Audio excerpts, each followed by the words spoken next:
అల్పులైన వారిని దేవుడు త్రోసేయలేదు, అల్పులైన వారిని దేవుడు తృణీకరించలేదు.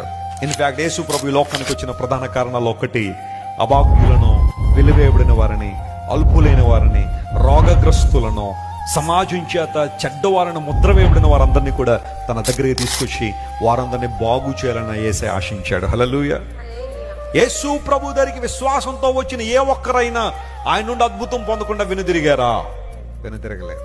దేవుని బలిపీఠం దగ్గరకు వచ్చిన ప్రతి ఒక్కరు కూడా దీవెన పొందే వెళ్ళారు గాని, విడుదల పొందే వెళ్ళారు గాని, స్వస్థత పొందే వెళ్ళారు గాని, ఆశీర్వాదాన్ని పొందే వెళ్ళారు గాని, ఏ ఒక్కరు కూడా నిరుత్సాహంతో వెనుతిరగలేదు. హల్లెలూయా.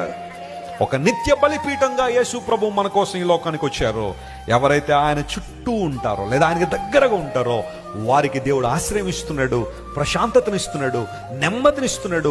వానకోవెల ఎటు వెళ్లాలో తెలియక, ఎటు పోవాలో తెలియక, అలసటతో, రెస్ట్లెస్నెస్ తో ఉన్న ఆ వానకోవెలకు పిల్లలు పెట్టే ఆ యోగ్యత, అనగా దేవుడు ఆశీర్వాదాలు మల్టిప్లై చేసే ఆ కృపను దేవుడు దయచేయబోతున్నాడు. నేను ప్రకటిస్తున్నాను దేవుని దాసునిగా 2026 సంవత్సరంలో మీరు ఊహించలేని మేలులు చూడబోతున్నారు. కారణం మీరు దేవుని బలిపీఠం దగ్గరికి వస్తున్నారు కనుక, ఆయన గట్టిగా పట్టుకుంటున్నారు కనుక బలమైన కార్యాలు దేవుడు మీ జీవితంలో జరిగించబోతున్నాడు. హల్లెలూయా. మీరెన్నడూ ఊహించలేని ప్రశాంతత, ఇంతవరకు ఈ సమస్య ఎంత పెద్దదనుకున్నాను దేవుడు ఎంత ఈజీగా సాల్వ్ చేశాడా అని వినబడే సాక్ష్యాలు మన సంఘంలో అనేకము వచ్చును గాక. హల్లెలూయా. ఇది అసాధ్యం అనుకున్న అనేక విషయాలు దేవుని కృప ద్వారా, క్రీస్తు ప్రభు బలిపీఠం దగ్గరికి మీరు రావడం ద్వారా అవి సాధ్యపడును గాక.